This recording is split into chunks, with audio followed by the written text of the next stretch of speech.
Yeah. Yeah. Okay, cool. So today we're going to go over 5 freedoms. So I don't know if you guys are familiar with that at all, but it's the basis of like animal care standard. It's been around since. I'm not gonna. I have 2 different screens up, so it's a little bit hard for me. Okay. So 5 freedoms origin with this, it's going to be actually from the UK. A guy named Graham Bell was in a committee. Well, actually, it started with animal machines, which was a book that got written about how animals got treated in like slaughterhouses and stuff like that. So people found out about it, got really upset. They got a committee together. This was back in not quite 1965, but around that time. That's when the report got published. The report basically went over like all the stuff that they should be doing instead, so that they increase the animals' welfare.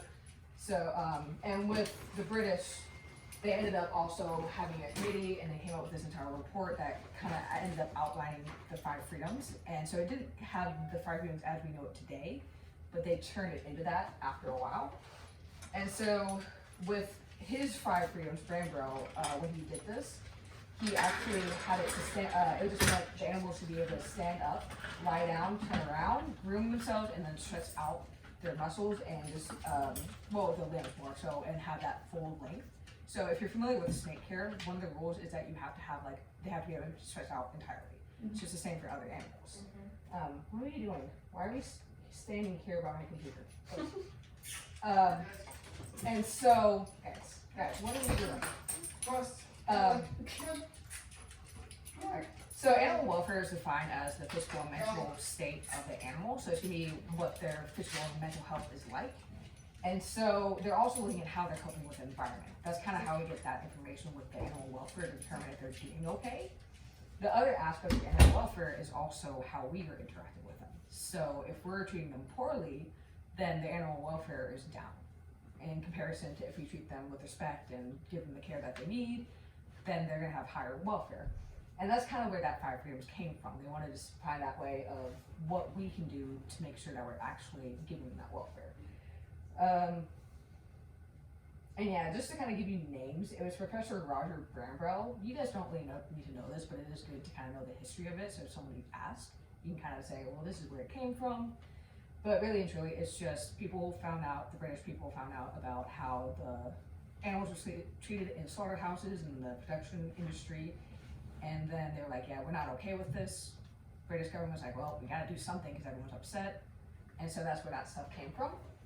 And then the 5 freedoms, as we know it today, will actually be a little bit different than what he originally said. Because it was really just saying that they needed to, well, before I do that, creation of Farm Animal Welfare Advisory Committee is going to be kind of like who ends up doing a lot of the standards and stuff outside of what that report said. And so they kind of are the ones who were like, these are the actual 5 freedoms. So this is how we know them today. It's going to be freedom from hunger and thirst, discomfort, pain, injury, or disease, and then fear and distress, and then the freedom to express normal or natural behavior. And so that's what they codified it into after they kind of worked on it and tried to figure out like what that looks like for them, what he was talking about and how to get there. And that creation of that committee, it's changed now to Farm Animal Welfare Committee. It changed like 2 times, that's why I have it up there. But that's just, again, that stuff is just, if anybody asks, you can kind of say, this is a thing. That's not a huge thing that as trainers we need to know, but I like to share history on it. For impact on the actual society, this is worldwide. This is like a gold standard for animal care. So if anybody ever gives you crap about it, just remind them, this is everywhere. Everyone uses this to make sure that the animals have good welfare, people are treating them with respect and giving that quality care. A lot of professional groups use this as well. A lot of training groups kind of use it. It's a little bit different because it's not as applicable for us. Obviously the freedom from fear and distress and pain will be applicable. But outside of that, veterinarians, their professional groups, zookeepers, really any animal care, they tend to follow the 5 freedoms, or they try to, they're supposed to. And so that's kind of how important these are. Like this isn't just one-off, it's a lot of people use this. Alright, and this is the infographic that I found, but it just kind of goes over each one. I'm not really going to be using this too much, I'm just using it as a way to kind of summarize them. But But the very first freedom is going to be freedom from hunger or thirst, and it's going to be by giving them ready access to fresh water and then a diet to maintain health and vigor. So to go over some of those definitions, because they are a little bit more not common words that we use. Why is it not? Okay, cool, this is not loading.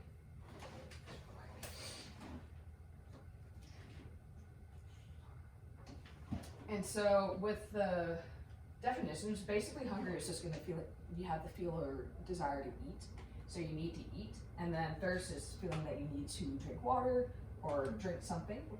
Health is gonna be the condition of the mind and body. So just kind of like the welfare, it's very coinciding or related to it. Vigor is just gonna be related to like them having energy and being energetic, not lethargic and just sleeping in all day, more doing stuff. So for that stuff, I'm gonna say now, we're not veterinarians, so with diets, we don't need to really be going into detail with that with our clients. I personally don't know enough to do that with people, and I'd rather just say, veterinarians, you take care of it. But it is important for us to understand what is and isn't okay to give them. So I kind of went over appropriate diets, and so with this, okay, obviously you guys have seen a kibble at some point or another.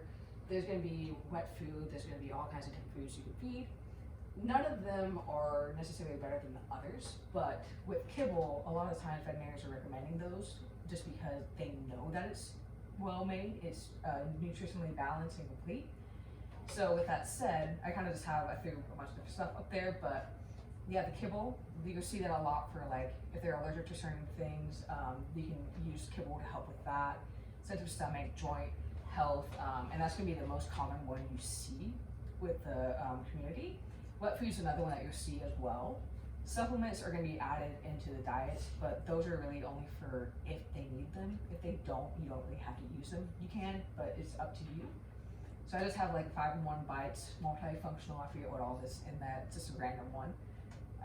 And then raw diets. So I will say with raw diets, I am a supporter of these, not everyone is, because you do have a diversity of bacteria. But the important thing with raw diets is that if you're gonna do this, you need to talk to a veterinary nutritionist about what do I need to feed them to make it complete and balanced. A lot of the ones online that you can see like the recipes for are not complete and balanced, but just kind of giving you a background on all the different diets that you might see. I didn't really go too into it just because it's a lot, but like I said, you need to ask a veterinarian or veterinary nutritionist for details about what's appropriate for your individual dog.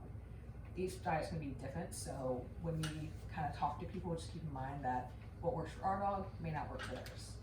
But overall, the prescription diets, like I mentioned, are gonna have all kinds of different benefits. You can only get them through prescription and they're from a veterinarian. So one of the important reasons I have this here is to keep in mind that if somebody has a dog on this prescription diet, we need to ask them what is it for and like get more details for that, just so we can understand what we can and can't feed. Again, this isn't super important for training, but it's just kind of good to be aware of that stuff so that if there is an issue, like let's say they have diabetes, well, they may not be able to have a certain amount of treats or certain types. So we want to be aware of that stuff. I just threw up some pet food retailers so that if somebody asks you, you can say these are some places that we buy from. Green Spot's the main one that we have a relationship with. We recommend them for all kinds of stuff. Long Dog Fat Cat's another local one. For those that prefer national retailers or don't have access to Green Spot and Long Dog Fat Cat, I use Petco. Well, I really don't use Petco very often, but Walmart, PetSmart, those are all good ones to use because they have a variety available. Granted, Walmart, not great for the variety, but it's there. And then Amazon and Chewy, obviously, you can get all kinds of awesome food too. So if anybody asks about where to get stuff, you can kind of suggest any of these. Obviously, Green Spot and Long Dog Fat Cat may be more limited about what they offer, because I know they kind of go for like the higher quality stuff, and then the others have some of the lower quality, like especially Walmart. Walmart has a lot of low quality. Stuff, yeah. Very generic. Beneful was Purina, and so Purina has a lot of different brands, as I learned, but Walmart carries some of the cheaper versions of it. And then obviously Chewy has all kinds of good stuff. I really like Chewy. And then gets his dog food at Menards. Yeah, they have a dog. They have like a pet section there. Huge. Cool. It's huge. I was very surprised. He actually gets a good good brand of food. I don't remember what it is off the top of my head, but I was like, Menards? And the toys are actually pretty cool. Yeah, I've gotten puppy toys. They're cheap to shred. Okay. All of my Christmas presents were toys from Menards for my dogs. It was great. It's awesome. But yeah, Menards can be another place to recommend. I just don't know much about Menards. He just has all the coupons there. That's why he goes. The Target dog toy section, I'm constantly surprised. Yes. Yeah, obviously any store that has pet food, you can check there. In terms of like specific brands, obviously Walmart. I know I shop mainly at Walmart, so I know that they don't have as many options. Like, I can't even buy my food there, and I buy it for one, and I have to go to Chewy to get my stuff. So it's just kind of being aware of these different options if anybody asks. If you guys have questions, let me know. This stuff is pretty basic. I'm just kind of going over all of it. And the other thing that I wanted to bring up with pet food labels is because there is some confusion about like what is and isn't safe. So one, complete imbalance is going to be the really important factor for all diets, no matter what you're feeding. Raw, kibble, wet, human grade, doesn't matter. You need to have a complete imbalance because that way you know they're getting the nutrients. Now with pet food bags, they're also going to mention AAFCO, which is Association of American Feed Control Officials. They just have different standards for different types of food. You are not legally required to have that on your bag. You don't have to meet the standard by law. But if you do have it on there on your label that you do, that means they actually meet that standard. So I personally look for both AAFCO, meeting those standards, and complete imbalance.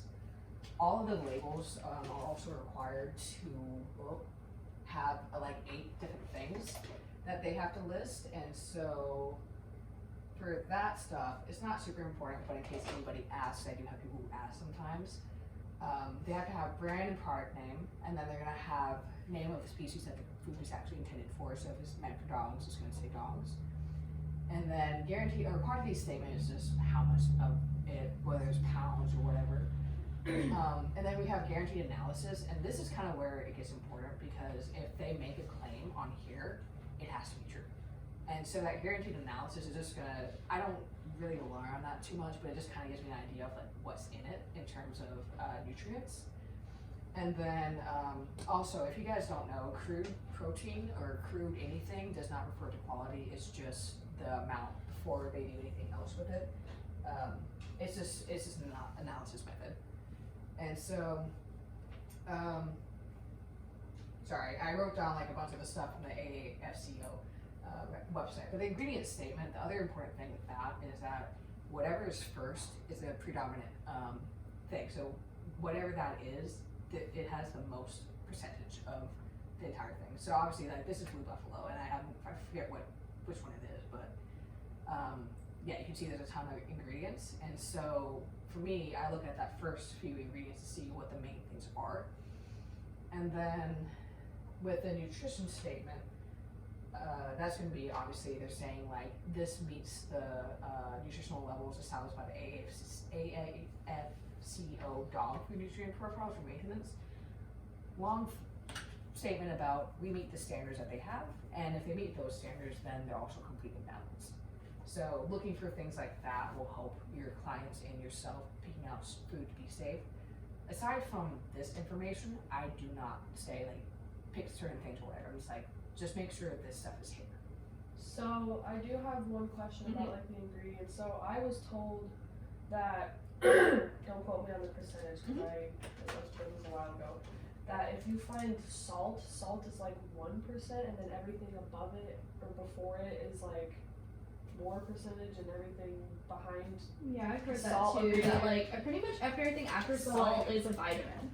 So No, because so salt, and then if like one of these was behind salt, then it's lower than like 1% or something like I've never that. personally heard that, but I just heard. Because they'll put like something below that, and it's really just like they'll put like blueberries after salt to make it like look like there's blueberries in there, but there's not actually. It's just like 2% of the bag.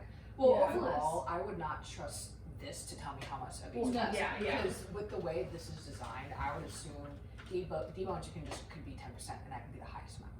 So it doesn't really mean much to me, but at least I know that that's like the first ingredient. So there's a lot of it in there. Or not a lot. I haven't but- even done research on it. I was just like, okay, cool. I probably should have. But yeah, more often than not, you'll see like a big long list of like vitamins and like other little chemical stuff in there. And it's totally safe for the most part.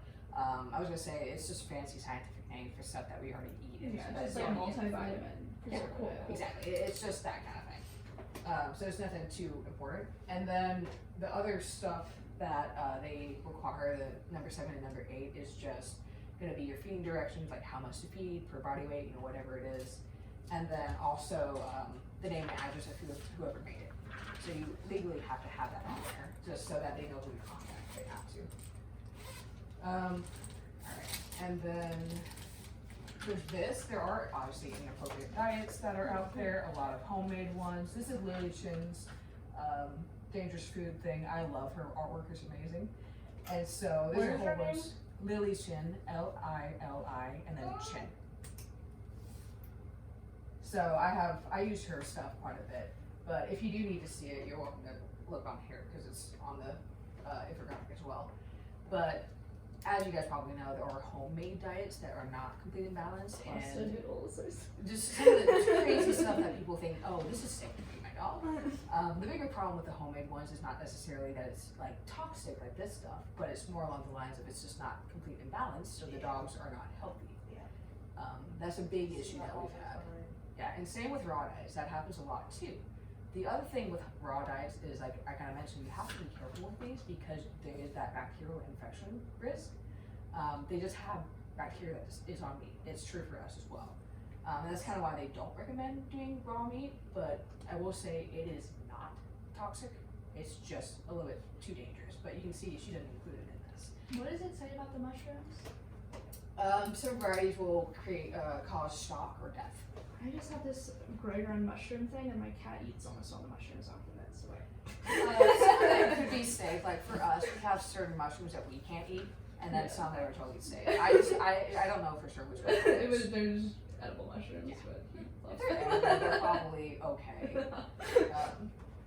And yeah, so like the main ones that you're probably gonna run into that are like not just like this is not toxic per se. I'm talking about poison. Yeah. These two are poisonous, and so is medication, and then raisins, onions, and I think grapes are only like kind of like the stuff that's obviously fatty food can have fatty food occasionally. This stuff you can't really get away with, and so just gotta keep that in mind. Dairy obviously is safe to feed in low amounts, just like with us. Some of us can't have I can't drink milk for the most part, so I keep it to a very low amount. But for the most part, that's pretty basic stuff. Like the main thing that we want to definitely be careful with, we tell people you can give bones, not cooked bones. So that includes the dog stuff that they sell. There are some that are cooked. You don't want to give those either. So just kind of keep an eye out on that stuff.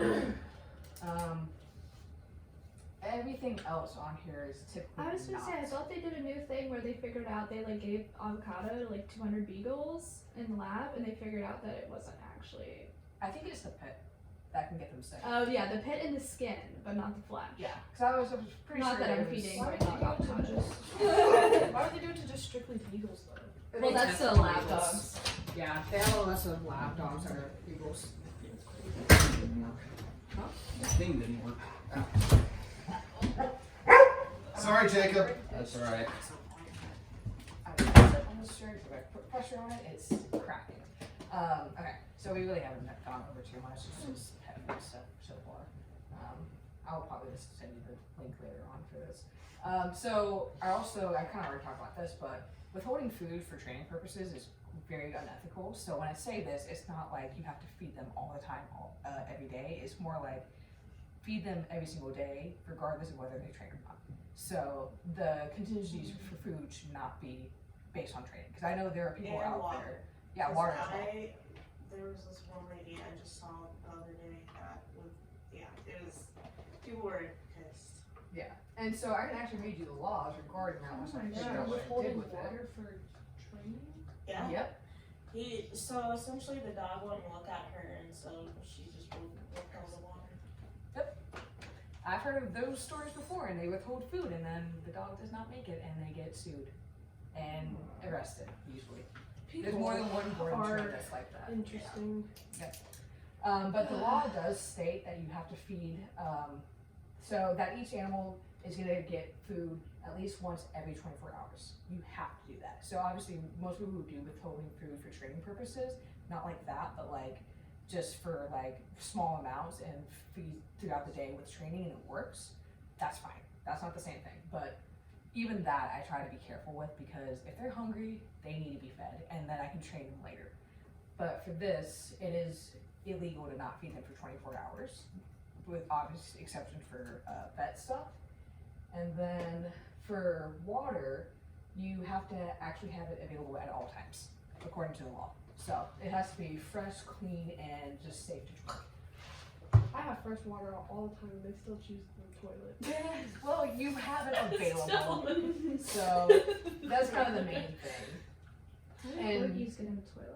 It is the funniest thing ever. Like, Yeah. they have to go completely sideways and put their head all the way to the side. He's figured out a way. That's really funny. But yeah, like I was looking at the actual laws for animal Yeah. stuff, so I know like I have direct quotes from this stuff. And yeah, with the feeding, by the way, it's not just feeding them every 24 hours. You have to feed appropriate diets for it. You can't just give them random stuff. So if you do ever notice something where like that boarding train is was that a boarding train or something else? I'm not really sure. I don't really look too much Okay. into it, but I think it was more of a boarding train. More than likely. But yeah, if you do ever see like a scenario with a client that is doing that, say them in David, so that we can kind of, if they're not willing to This was change- not in Nebraska though. No, I know. I'm just saying if that ever does come Yeah. up, let David know, because that is something we need to be aware of, and we're not legally required to report because we're not under the animal care professionals, but we still should be, aware, and that's only if they're not changing. If they're willing to change, I'm fine with it. So if you ever do notice that stuff, definitely let David know. Okay, and then let's see, where was I? So yeah, left off with that, and then forgot two screens up. And so that's freedom from hunger or thirst. Before I move on, do you guys have any more questions? It's pretty straightforward. It's mostly just make sure you're feeding a good diet. Talk to your veterinarian about what is appropriate for your individual dog, and then just feed them that, and then make sure they have access to fresh water. If for some reason they drink too much of it and get sick, just make sure that you're giving them water on a regular basis so that they're not going too long without it.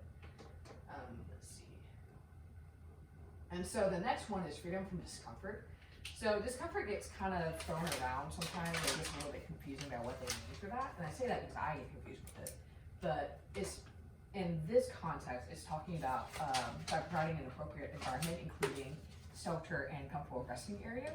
So for shelter, for me, the way I define this, this is a little picture. This is a long-term confinement area, like what we had set up for Zeke for a while. This is one of the ones that I prefer to do for shelter, because this one is inside, that's my preference. And then I can put a kennel in there, they're used to sleeping in there. They have the long-term confinement fence, and then I don't have to worry about them getting into anything that I don't want them getting into. You put toys, water, I think they have pee pads all over there, and then there may be like a blanket, I don't know for sure. I have all of these images from Google, so I don't really know the story behind them. But you see they have toys, and then at least a water bowl, maybe a food bowl. Can't tell what some of that is. But that's kind of what we recommend people doing. And I'll kind of go into this a little bit more too. It's mostly just kind of working with them on having a safe area. But there are a variety of types of shelters. So this house is just indicating like what that long-term confinement area was. They were in the house. Some people can keep dogs out in a barn, and there's going to be safe areas for them to be, and it can provide comfortable resting areas. And a dog house can also fit that. Now, I will say, legal requirements, one, there are requirements about like how big it is, and like what you have to do. So if it's not safe for them to be around, like things are like wires are poking out or whatever, you can't do that. And so you always have to make sure that they have that sufficient shelter from rain and weather and temperatures. If you don't, that's illegal. They have to be able to enter, stand, turn around, and then lie down in the natural manner of what the law says. So basically what Bramwell was talking about originally. And then it has to be cleaned properly so that there's no ammonia levels. So if it's excessive ammonia levels, that's going to be a problem. And then it needs ventilation and drainage so that if it does rain and get in there somehow, it can drain out. So, but you still have to have like a cover. Like they need to be able to get away from the rain if they want to. On top of that, it does say it has to be kept, the bedding and the shelter itself has to be kept clean, dry, and then comfortable as well as an appropriate temperature. And the shelter must be, and the bedding I guess, is going to be in a way that there's no parasites. Because sometimes if you ever use hay or straw, there are parasites that can get in there, or insects at least. And so size-wise, there's not a lot to go into just because this is more stuff that you guys don't really have to worry about for the most part. But if you do ever see like a client that keeps their dog outside, I had one recently with a farm dog. They had a heated kennel, and I'm like, okay, this is fine. Like, she has ways of getting out of the rain. She's happy. She's fine. She's meant to be outside. She's a Great Pyrenees mix. So obviously, there's nothing wrong with that stuff. But if you do see somebody with that scenario where it's not meeting the law, for size stuff, the smallest you can go is 24 square feet for a small dog. And then the largest it can go for one dog is 48 square feet. Now you can obviously do larger than that, but and then with two dogs, if they're there together, then it has to add another 16 square feet for that additional dog. So if at any point in time you think something's too small, again, let David know. You probably won't see that very often, but just in case, I know there are still people who tether dogs and other stuff, 'cause I've seen it personally. But again, if you feel like they are not meeting that legal requirement, talk to David. And we can get that stuff figured out. Again, this is more, they're not gonna change, then we're gonna let David know. For the comfortable resting place, the most important thing about this is that the dog decides. So the reason I have these two pictures here is that a lot of people are like, oh, straw's not comfortable. I don't find it comfortable, but I know a lot of animals who do.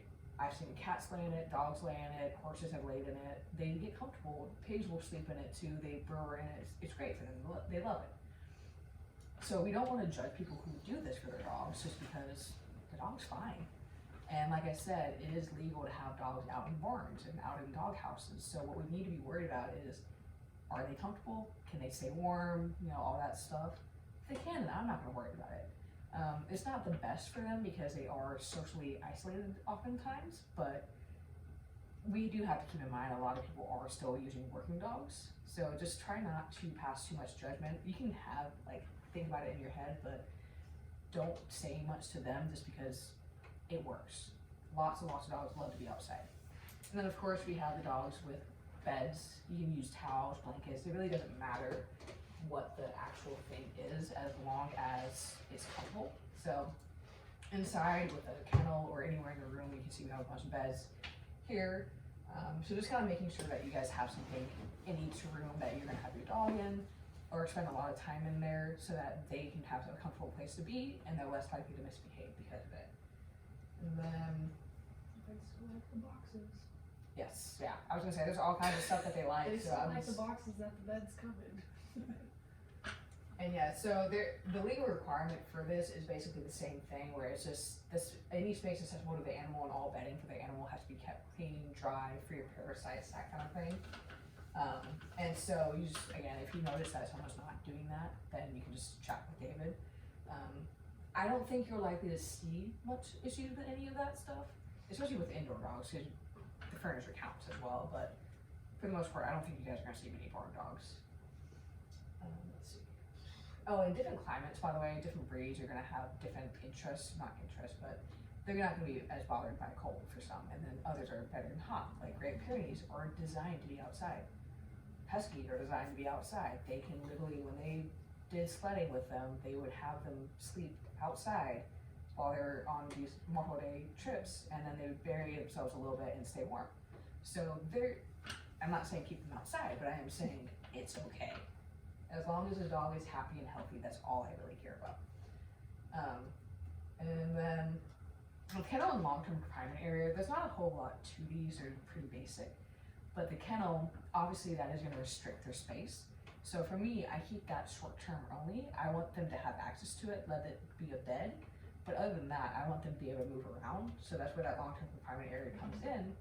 But you can use that kennel as a way of keeping kids away from the dog, putting the dog somewhere so that they can't get to other things. Just safety stuff, basically. Same with long-term confinement area.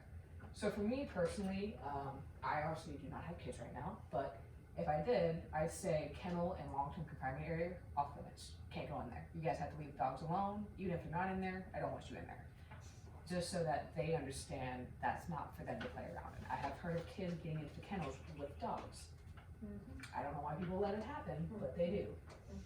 And the other part about these, because of that confinement, you have to work with them on feeling better about this. So you're gonna have to do like positive reinforcement going in, classical conditioning to let them feel good about like, when I go in there, I get good stuff.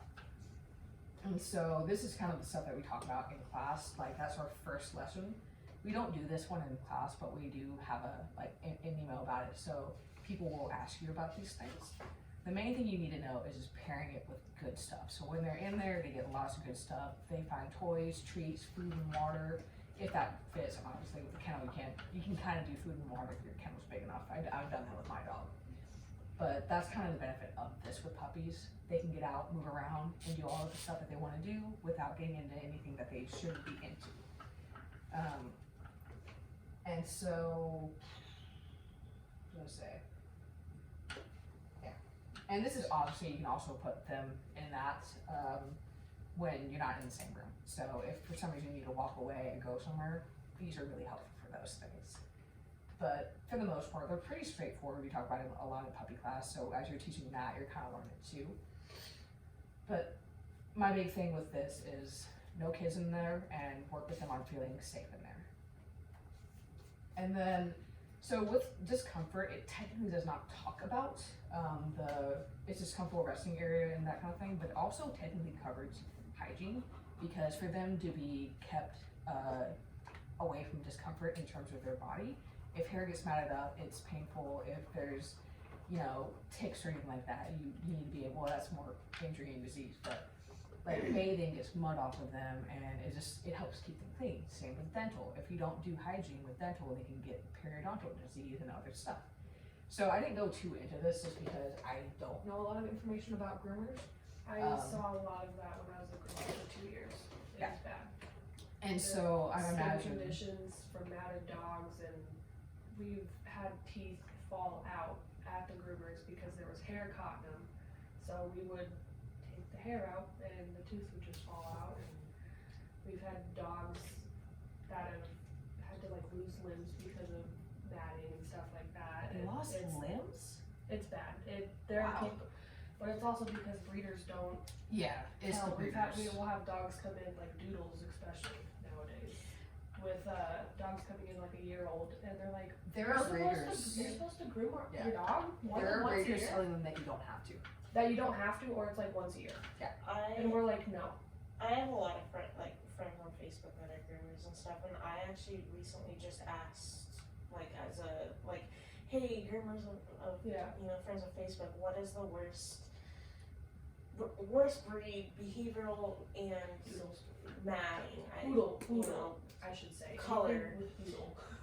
They say soft coat beaten, Yes. some of it's doodles, golden retrievers, Golden retrievers and are cocker just, spaniels were the like couple ones that. so cockers are greasy. Their Okay. temperament's not horrible. They're just yeasty because their ears are just gross. Yeah, Goldens are lazy pieces of shit. They don't want to stand up. They don't want to Yes. stand up. that's what May said. But they're Yeah. not horrible. They just don't want to stand up. Doodles don't get trained. Yeah. People they told just- us they don't have to do anything with them. What'd you say? Soft Soft coat? coat They're just crazy. beatens, They're just yeah. So like in class, like I see a lot of people who like should be trimming their puppy's nails and they haven't been. Like how do you I've told- politely bring that up in class? Like Um, to tell someone, hey, you need to get on that, or like someone that comes in with a doodle and you can obviously tell the dog is like 4 months old and matted. Like how do you? it gets tricky. I want to Well, I know ask in David if I 201, can we do like, type talk to because, people. We do the paw conditioning. yeah, the paw handling, so that's pretty good. Yeah. I've talked to a couple people. Like there was a girl with a newfie. Was it Lola? And she started having some mats behind her ears, and I was like, oh yeah, like you don't have to get newfies groomed, but some people do. They'll get their paws trimmed and like And nails done. the And she mats, was like, yeah. I was like, in the mats behind her. She goes, oh my gosh, really? I didn't know that was like even like a thing or something. I was like, yeah, people. It's just like hard to bring it up politely that like sometimes like with a certain exercise that we go over, like sit down, up, and stand, I'll kind of talk about the stand. This is good for grooming. Like you need to groom. They need to stand for grooming, or working on going to their side is another really good one that I kind of incorporate with that. Yeah.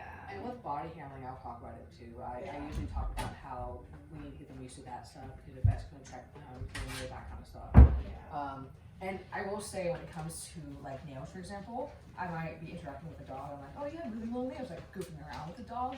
And then kind of mention like how I grind my dog's nails down by running them on concrete. Well, that's not really what I do, but It does help. It does. it does, Yeah, but that's not what I do. Yeah. The reason I say that is because, well, he runs around, I'm not doing it intentionally, he's just being so that's why that happens. But I kind of make it more about like, oh, the nails are long, but it's like not a huge deal, but at the same time, like right now, these kind of hurt when they scratch me. we've also had dogs come in, and I have 20,000 pictures on my phone for this sole reason. Not only pictures of dogs, but pictures of dogs that had stuff wrong with them. We've had dogs that we had to send to the vet behind us because I worked at For Goodness Sake Grooming on 84th and Center, and Westgate's right behind them. We said we can't trim your dog's nails because it is literally going through the skin in a circle and out the other side. Yeah. So we had to send them to the vet to. We've had one where they had to get a toe amputated because it was just so messed up. But it's I bad. gotta say, in regards to the law, it does say it shall be unlawful for any person keeping or harboring any animal to fail, refuse, or neglect to provide such animal with proper food, drink, shade, shelter, physical maintenance, and veterinary care. Yeah.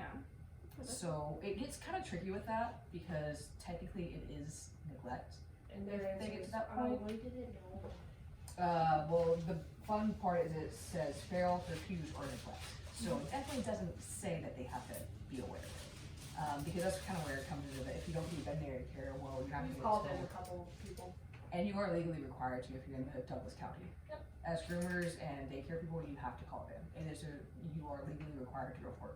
So it doesn't apply to us, but it doesn't apply to my location, but it does apply to the other 3 locations. And so what they do there from there, that's their stuff. But for the most part, I've had no issues or no reason to call or report it. And if we do, go through him. So just so that we know like what's going on and he can help handle the whole. They're not gonna be happy when we report them. Oh, no, That's all I'm they gonna never say. I think technically you can do anonymous though, right? Yeah, you can do anonymous. Are you in the group, the cooperative care with Dead Gnomes? Yes. That is also another good Yes. group. What is it It's called? Cooperative Care with Dead Gnomes. Yeah, so it's a Facebook group. Yeah, the 2 of us are both in it. I don't follow it super close because I don't have time, but it goes over like working with them on trimming all Did you say kinds with of Jeff chapter. what? Deb. Dead Oh, Jones. So it's on Facebook. She's the main one she's kind of like coined the term cooperative care. Like this is her thing. She's awesome though. Like I have her on Facebook and she I talks tell about it. people, because I mean, I groomed a lot of corgis. I groomed like Mm-hmm. over 40 corgis at that place, and I would always tell people that like you could get like a pen or something and like put it in between their paw pads, which so they're laying down and stuff, and everyone was like, that helped immensely. Or they even said someone got like their toothbrush and took like the head off and used the other end of it and like put it on their paw pads just to like get them desensitized with that. And I was like, that's And yeah, as smart. long as they're pairing it with treats, that should be Oh, yeah. fine. Yeah, as long as they're doing that, because sometimes people don't mention that. The other thing with that is if you are going to try to do nail trimming, do not do it while they're sleeping. Oh yeah. Because that will actually make them not sleep well. It causes a lot of issues in the long run. So just kind of be aware of that. There's not a lot of people who do it, but I have seen some people like, oh yeah. I'm like, I mean, it seems like it's okay for now, but like, some of them also have And that. on the long traumatizing. run, it's Yeah. not gonna be okay. Yeah, and I mean, honestly, I didn't even realize until I talked to one of my friends who mentioned it because of somebody else saying it. I'm like, good to know. Yeah, I should probably include that in my curriculum. With dental stuff, there's a lot of different options for dental because, and I kind of covered dental a little bit more in the other ones. I'm actually gonna just briefly say like, there's home care that you can do, but the AAHA, which is like American Association of I don't forget what it is. It's veterinarian stuff, but they actually say that like when you're doing it with young dogs, it can actually be kind of painful when you're like teething and such. So you actually don't want to do it because it's going to have negative experiences, and you want to avoid that. So obviously with older dogs, you're I did it definitely, with my finger when they were just babies, just so Yeah. they could get used to it. It was And they're probably all, bad like- to do it with my finger, but. no, I don't think there's anything wrong with the finger because if I'm looking at a tooth, I'm gonna have my fingers in Oh, that they are area. perfectly fine now. I could like, Yeah. and they're like, okay, cool. But they do make like little finger caps that kind of act as a Some brush. other ones, yeah. With smaller dogs, you should be aware, just letting people know that it is going to be more intensive because obviously with a bigger mouth you can do a lot more. Smaller mouth, you have to kind of modify what you're doing. So just kind of, if anyone ever brings that up, just kind of give them a heads up. If you have a small dog, we would probably recommend using like a finger brush versus Smaller something else. dogs are more susceptible to plaque and stuff like Yeah. that too than bigger dogs. And I do have other ways of kind of handling that, but I'm going to kind of cover that later because I found out some new stuff recently. But for bathing, obviously with brushing and grooming and going to a groomer, if you have a short-haired dog like a pit bull, you're probably not going to have to go. There's really no reason to except for like if you're going to do like maybe nails. Like I don't know if you guys do that separately, but I know that some do where they do I nails mean, we just separately. had walk-ins or something, but we Yeah. had very few pits. The only short-coated dogs that came in regularly were labs because labs shed way much more than like pits and stuff like that. Yeah. Just because they're a little bit longer, but and also then all the pits that came in had to be groomed by themselves with no other dogs because they weren't used to it and they were also dog aggressive. Yeah, I've noticed there's quite a few pit bulls that are dog aggressive. That is a breed trait. It's not true of all Oh, yeah. pit bulls, but there are quite a few. But yeah, so like obviously there's different breeds that are gonna have to get groomed more often than others. Typically this is a Yorkie right here. Obviously doodles, all those different breeds we were talking about earlier. So if anyone ever said anything, just kind of take advantage of like body handling when you mentioned grooming, that's saying, oh, certain types of dogs have to go every 6 to 8 weeks. Follow the groomer's recommendations. They're going to be more knowledgeable than us, you excluded kind of thing. But for the most part, just be aware if you have not done this professionally, try to avoid giving recommendations just because if you're not familiar with it, it's Tell too them to much. go anywhere besides Petco and PetSmart. Okay. Yeah, and so if we have a groomer or like a veterinarian tell us Corporate to avoid is not- stuff, they Corporate suck, is from not- what I've heard. Yes. Yeah. I like the ones where they come to your house. I've done that with my other Yes. dog. Yeah. And our those mobile That's what I'm groomers. saying. Like anything that's not corporate is perfectly fine. Like for goodness sake, grooming. Long Dog Fat Cat does grooming. Dogtopia's corporate. They're corporate. Okay. With Okay. grooming wise. They're Okay. kind of iffy. It just depends on which groomer you get. Gotcha. But they're a little bit better. But I don't know. Petco Well, the and PetSmart. groomers at Dogtopia are individual. Contractors or whatever. Yeah. They're hired. It's separate, pretty much for the most part. I'll have to look into that further on Dogtopia stuff, just so I can get an understanding of the setup. But yeah, obviously, if we're working on a list of groomers that are good to go to, because there's gonna be people who should not be groomers at all, that just mistreat dogs, like that's a thing. Oh yeah. And so we're also working on veterinarians and like other trainers, pet sitters. Speaking of that, I do have a question for the vets. Is that list included with Council Bluffs or is it just Omaha? I'm not sure. Okay. Yeah, we can that's gonna be something that's a little bit separate, that's not really part of the trainer program, but I'll probably review some of that just so you guys can when you do look at it, you're like, okay, this makes sense. Cause we do have like lines where it's multiple vets and then one line that's referring to the information refers to only one of them. So I'm gonna work on getting that separated so we know exactly who's good and who's not good. Cause just because one vet's good does not mean the other one's good at that clinic. So with nail trimming, if anyone does talk to you about it or you kind of say, oh, I like to use a grinder, that kind of thing where you're just politely saying, hey, you should trim your dog's nails. There's gonna be clippers. This is what I call them clippers, but there's all other names for them like scissors, guillotine style. But that's gonna be we're just gonna have pressure on the actual nail versus the grinder that's just gonna grind it down. So when you're doing like running around cement and such, this is basically what it's doing there. I personally do not use either. I might have both. I know I have a grinder. I don't know if I have one of those. But I personally just do the running on cement and stuff. It's just so much easier for me. My dog is really weird about different things, so I just haven't worked with him on it. And so you may find that some dogs are fearful and are hypersensitive and don't like getting touched. So kind of being aware of the different options that they can have will be important.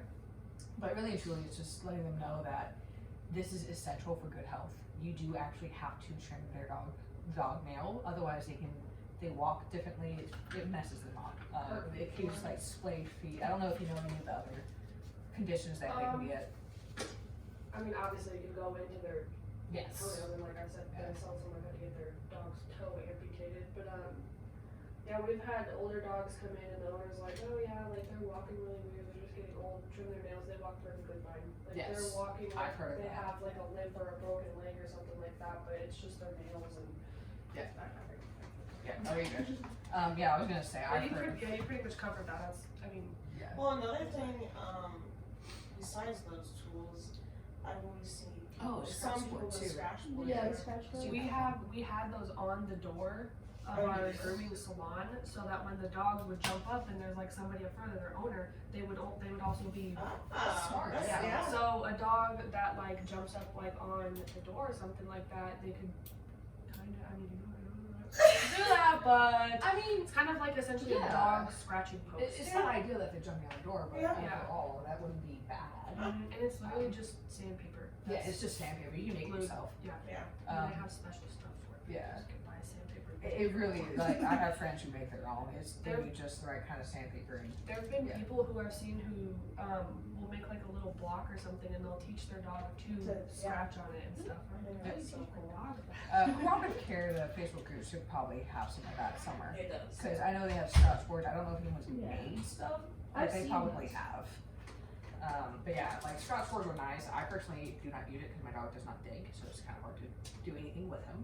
But I just stick with running on the cement, and it works. He keeps his nails nice and short, except for his like left front paw. So have to figure that part I don't out. know, but it is the middle front two grows so fast. Yeah, that's what I do too. It The most does. scratchy ones, like the most painful Yeah. ones. But yeah, so obviously working with these, whether the scratch board or these two things, running on cement and such is pretty basic. You just want to make sure the dog is okay with that. But with these, you're gonna have to get them used to the sound for both. This one you're gonna have to work on a lot more because it is more continuous sound versus this. But just like with the long-term confinement area and kennels, we're gonna work with them on it being an okay thing. So pairing treats with the sound, touching the paw, or not the paw, but the actual nail, but also the paw as well. But just working with them on getting used to the different aspects of those. What about, because, I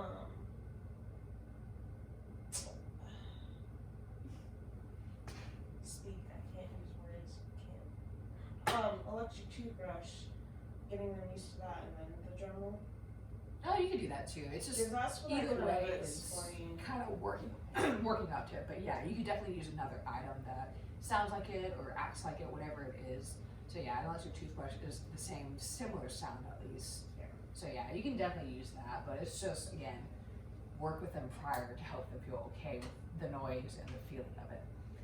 Veterinarians and vet techs can help you learn how to do that. They can also do it themselves. I personally would prefer to do that myself just because of my comfort levels. With veterinarians and vet techs and how I know some of them handle dogs, it's like, I don't like how you handle dogs, so that's kind of why I prefer doing it myself, but definitely asking them to either do it or teach you how. That would be great if you're not comfortable, because with those, you have to be really careful with the quick. If you cut that, it'll bleed.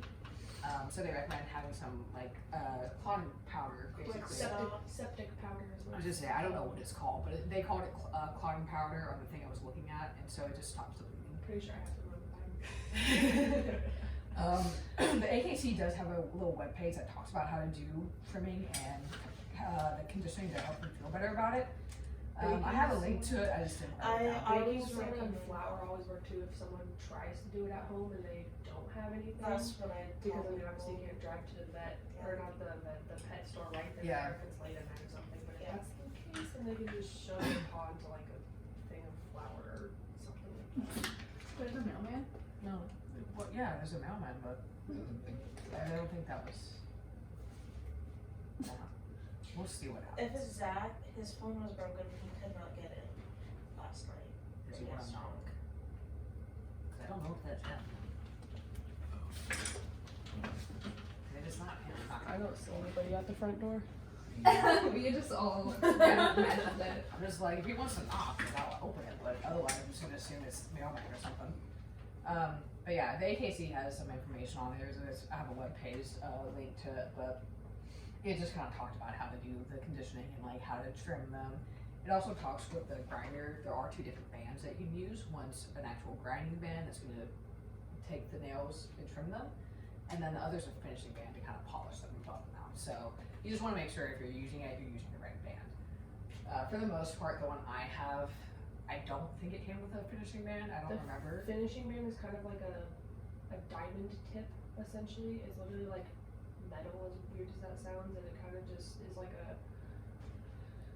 That's essentially like sandpaper. Yes. And then the other one, the finishing one, is we would use it for like puppies or dogs who don't like the vibration so much, just because it's a lot less powerful. But that's essentially what it is. It kind of just rounds it out a little more. Yeah, it's just buffing and polishing it out, and so it's not designed to like trim it as much as the grinder is. But yeah, so just if you're using that and you're like actually wanting to trim, just make sure you got the right band on it. But yeah, I don't think mine came with a finishing band, but I have Most those. don't. Yeah, that was my You have to buy it understanding too. separately most times. Cause yeah, I mean I don't really do the polishing or buffing. If I do it for myself if I ever trim my nails. But did you guys have questions about discomfort? Yeah, it's just physically making sure they're okay. It's not so much the mental aspect of things; it's more just physically comfortable environment and not doing anything that's going to make them uncomfortable in that way. Okay, so freedom from pain, injury, or disease is the next one, and that's going to be preventing. So you're either going to be preventing or doing a rapid diagnosis and treatment of whatever's going on. That could be pain, injury, disease. It kind of is a very broad topic, but for this, obviously, with injury and disease, and pain you can get away with a little bit more, not necessarily going to the vet, just because it could be, oh, we step on a rock and it's just there. That's kind of taken care of. But for injury and disease, you do need to see a vet, because obviously they are the only ones who can diagnose. I tend to say vet appointment is better than help on the internet, because people do go to the internet, hey, what's wrong with my dog or my horse? I'm like, I don't know. Like, you're asking people who not only not veterinarians, but you're giving them like no information whatsoever, and hoping a picture is enough information. I'm like, it's not. But the prevention aspect of it, so I will say, okay, one, the pain is gonna be the feelings that you have in your body that indicate that you are not, or you have been hurt or you're ill. It kind of depends on the physical pain that you might be doing from both like an injury or a disease. They feel different. So it's the same type of pain, but it's still going to be really important to kind of understand that you don't necessarily see GI diseases, and you won't necessarily see that pain that's comes from that, or from muscular stuff. Like there's a dog that had it's called growing pains, and basically he's like in pain all the time. So it's a lot like my fibromyalgia, but it's a lot worse for him. You can't, that's not an injury, so you have to kind of be aware that you're not necessarily going to be able to see what happened. And so vets can help with that. But injury obviously is going to be harm done to the dog. And then disease is an illness that's going to be affecting animals, often caused by infection. So it kind of varies. Obviously, there's all kinds of different diseases out there. Infection is going to be related to just bacteria. And it's typically going to be, did you have a question? I mean, kind of just a comment though, but there was a Shiba that came in and it had very thinning hair, and we said that it might have a thyroid problem, and it did. Yes. So thinning hair is a good sign. Yeah, there's a lot of different signs that you can find. It's a lot harder with certain things, like my GI stuff, you can't tell them the pain. You just can't. And so, same with dogs. I've seen them get kind of have gas, and people are like, oh, they're fine. I'm like, I don't know. They're kind of acting a little bit weird. So just kind of keep in mind that sometimes you'll see the physical signs of it, and other times you won't. So never fully rule out pain. I will not rule out pain at any point in time because I don't know if they have it or not. And so with infection, like I said, it's going to be bacteria or virus. It's typically gonna be aimed at only a part of the body. But that's part of the reason why I'm kind of distinguishing between some of this stuff is so that when you talk to people, you can, if they say, oh, this is an infection, and then it turns out to be something else, you can be like, oh, okay, this makes more sense. 'Cause sometimes I have people using wrong terms. I'm like, huh? Diagnosis, obviously, they're discovering and identifying whatever it is. And so with treatment, that's just going to be, in this context, it's going to be what they're doing to help get rid of the disease or manage it, heal the injury, whatever the situation might be. So it's just, this is pretty basic. Most people already kind of have an idea of what vet care is like. But for prevention, it is going to be really important for us to be aware of how to prevent, because it's cheaper to prevent than it is to diagnose and treat. So that's going to be why I push for like prevention versus just hoping the vet knows, because maybe they don't. And so important things to remember with what can cause these things is going to be training equipment. Untreated conditions and diseases can cause pain. They can also cause injuries sometimes. It just sort of depends, like if someone falls, they're more likely to get injured. And then we've got eating the wrong thing is going to obviously create pain, maybe even disease. And we have to also consider that, like I said, gas can get trapped in the gastrointestinal system or something else like the growing pains. You can't see, there's nothing physically wrong with him, it's just he's in pain. So those are the kind of things that we want to keep in mind. Car accidents can obviously cause injuries, running into things. So just kind of being aware of like how to puppy-proof your house or puppy-proof your yard to make sure that they don't stumble on things, or you know, like with the shelter requirements, you can't have anything sticking out where like wire where they could get hurt. So just being aware of that for that stuff is gonna be how you prevent it. And then disease, again, it's just gonna be exposure to unsafe environments. So like if a dog has kennel cough and then you take it around other dogs, that's not prevention, that's getting other dogs sick, or vice versa. So from there, it's just, if you know your dog's sick, don't take them, or vice versa. If you know a dog is sick or could be sick, don't take your dog around them.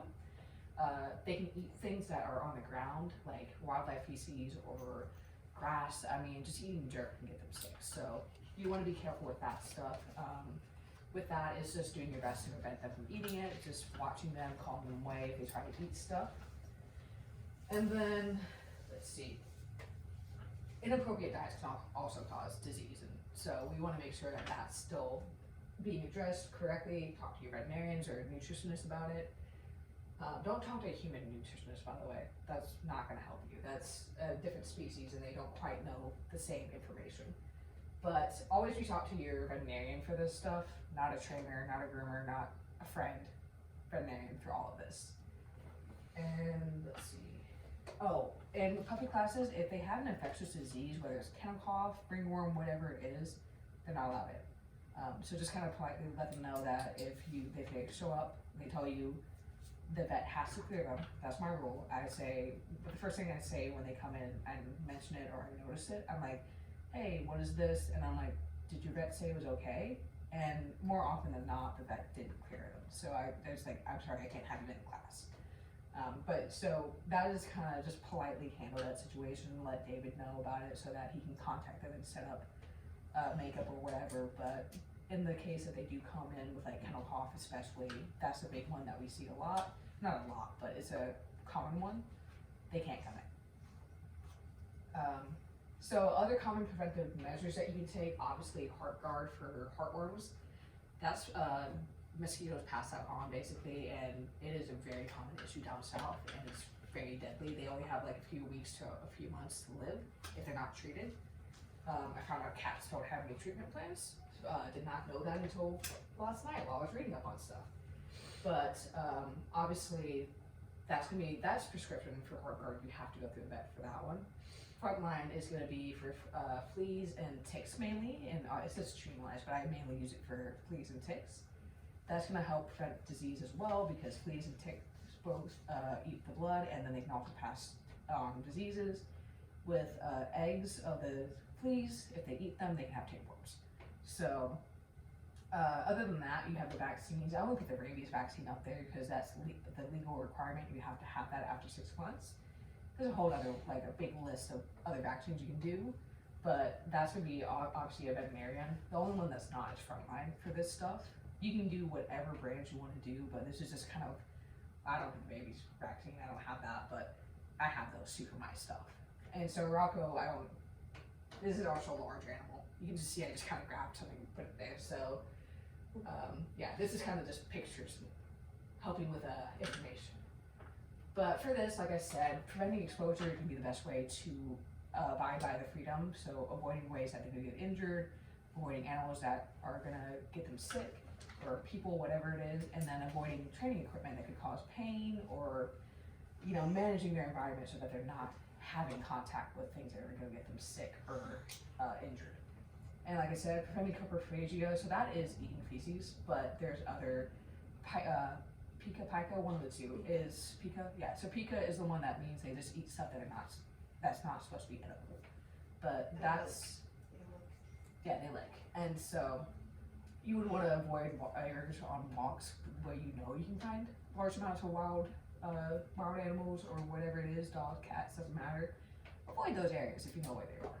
And then, like I said, consult with a veterinarian for prevention, so vaccines, heartworm, that kind of stuff. Diagnosis and treatment. So vet needs to be for everything. Ask them, what can I do to prevent whatever, or what's going wrong with my dog. It should never be coming back to a trainer. They should not be answering those questions. If someone asks you about this stuff, now, like preventing coprophagia, you can talk about that.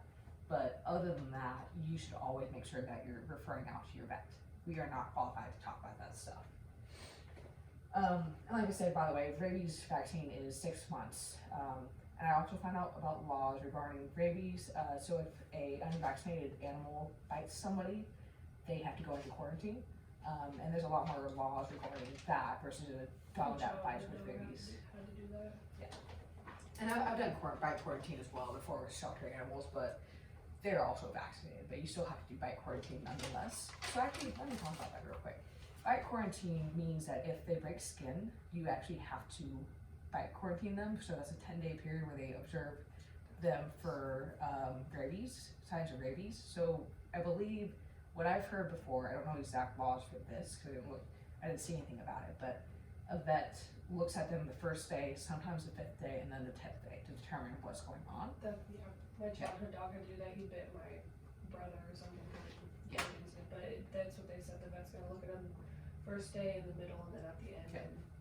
And so bite quarantine means that they're not supposed to have any contact with anybody. So you have to do strict isolation. Sometimes they do this in shelters. It's a lot easier with shelters because it's designed anyway to do that. But I think unvaccinated have to be at a shelter or other area. And I think if they're vaccinated, they can stay in your home. But just to be aware of that stuff, if for some reason you do get bit by a dog and it breaks skin, it's usually not a big deal, but if it's like bad enough, if it's just like a little nick, you're supposed to report all of it, but like for me, if it's a little nick, I don't really worry about it, but if it's enough where like, where I was attacked right here, if I didn't have a sleeve on, I would have had stitches and stuff. And I think he has a few too, but Got a couple. if it's your own dogs, it's up to you whether you report, but if it's somebody else's dogs, tell David, it is legally required to report that. And so with bite quarantine, that's not really something you're gonna have to worry about, just being aware that that's what's gonna happen. Some dogs come out of bite quarantine and then have to get trainers hired to work with them, so just kind of be aware that there's a lot of neglect involved with that just because they can't be with other people. So you guys shouldn't have to worry about that very much. That's more what I see. But that is something to kind of keep in mind. If they ever do come off of bite quarantine, kind of let the people know that it messes with them. And so you kind of have to go back and do some extra training or work on other stuff. But yeah, so yeah. In terms of bite quarantine, you guys don't really have to know the laws. Most people have the dogs vaccinated, so they don't have to really worry about other stuff. There's other laws just describing when they might have to euthanize and test for rabies that I learned about last night. And I'm like, okay, that's fun. But it's really important for us to know that because, like I said, if we're professionals working with dogs, we have to report that stuff. We legally are required to. Let's see. And then the AAHA, which is just a vet group, they had like 5 different, they said like 5 ways to keep your pet disease free. And it was just like, wash your hands. It's literally, that's what it is. because I'm looking at it right now, it's like the first two things are wash your hands, and then the next one is gonna be avoid coughing pets or dogs, and then protect your dogs against disease and with like vaccinations and stuff like that. And then use antibiotics appropriately, so you wanna make sure you complete the course. But that's not stuff that you really have to worry about, but But I do want to kind of make a mark about this specifically, especially with antibiotics and pills. That group, that the cooperative care, that is going to help, especially if the dog is not taking the pills or having an issue with the ointment. They do a lot of Helping out with doing that. yeah. Yeah. Essentially like muzzle stuff, muzzle stuff, you know. And so that this also can be grouped under that cooperative yes. care. I have some friends whose pets are not fans of taking pills. See, So I that like you yeah. you should talk to Yeah. them about You that. can jump into that group and you can see what other people have been doing, post if you need to, that kind of Do you thing. guys know if is it okay, like if it's like a pill that could be crushed or one that could be opened? Talk to like, your veterinarian. Okay. So 'cause that I is, didn't know if that would be okay because my friend was yeah, I crush talking it up. about that or something. I was like, she's like, can I do this? And I'm like, So some pills can have that, some capsules not necessarily. I don't really know exact details about which can and can't. I've seen trazodone crushed up, I've seen fluoxetine I crushed just up. didn't see really a problem with it, but that's what I told her. I said, I don't really see a problem with it because it's still getting the pill with like peanut butter or something. But I was like, I would honestly talk to your vet because I have no Yeah. idea. I'm not a vet. Yeah, I mean, like I said, I've crushed up pills for animals before. Like with horses, I've done it. I've done it with dogs. I've done it with cats, kind of thing. So it's really just making sure that it's safe to do so. Yeah. Because there's certain kinds that they have like a coating and it has to stay Yeah. full, but Yeah. other than that, it's yeah, you can do it. I mixed it with wet food, peanut butter, all kinds of different things. But yeah, that is actually a really good point. In terms of like, obviously, we're not going to be diagnosing or really telling them how to prevent certain things, but we will need to help them with cooperative care stuff. Whether that's working with them on feeling better about just getting it done to them, or if it's actually doing cooperative care, because it's a little bit different than just body handling.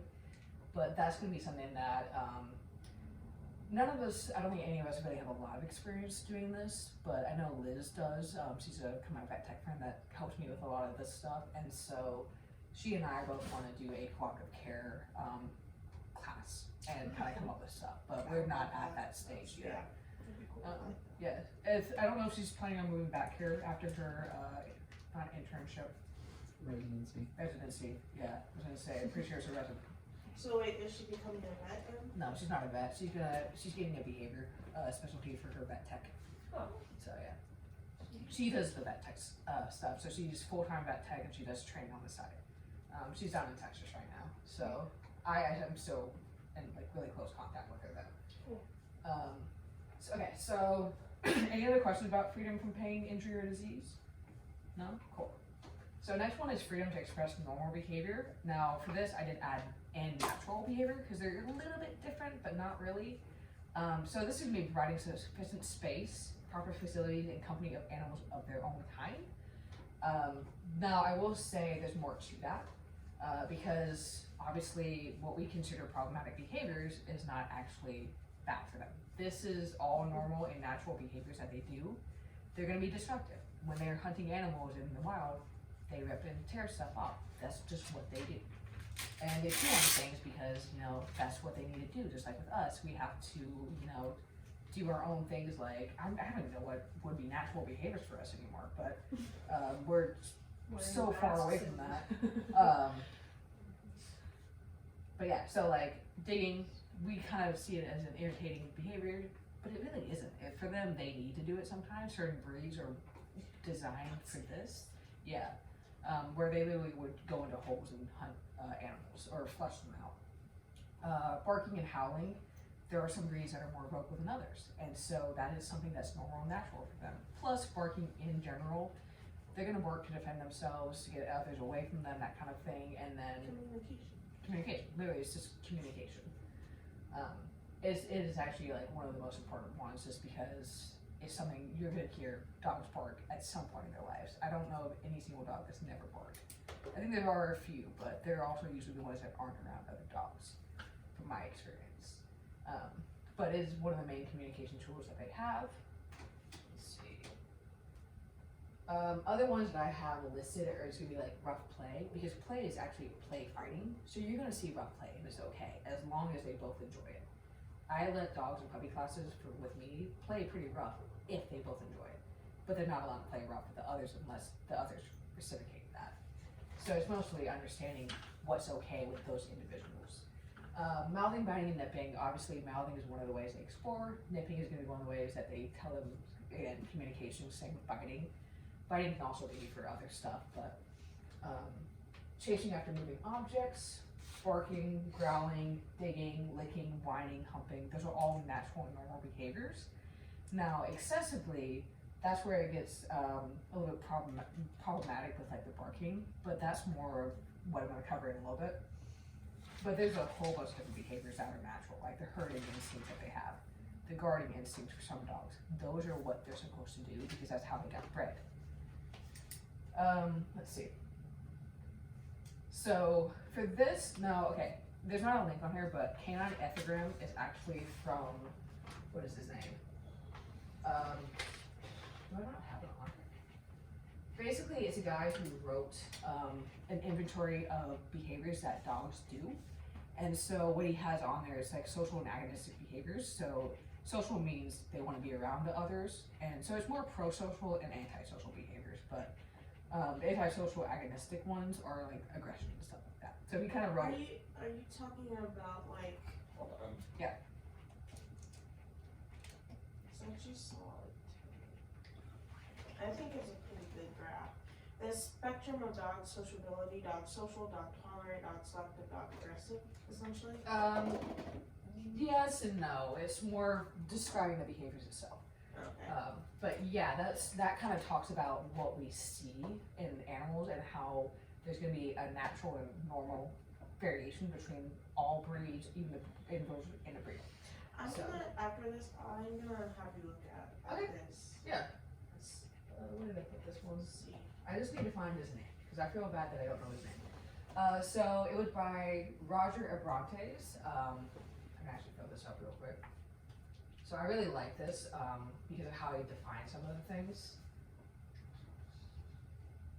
Okay. So for him, this is back in 2015, so it probably could get updated.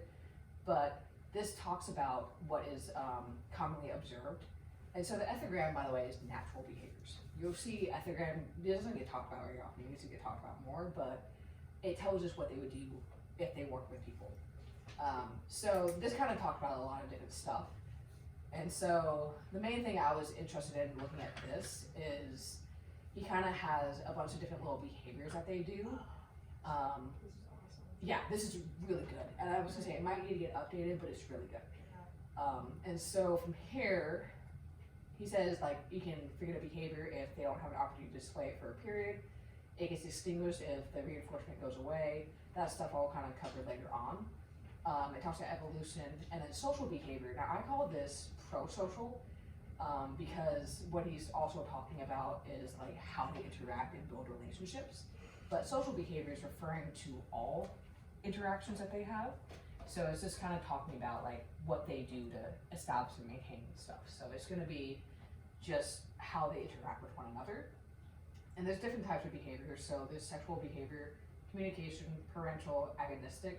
Agonistic is going to be aggression, and then like fear, threat, basically the aggression stage and running away from things.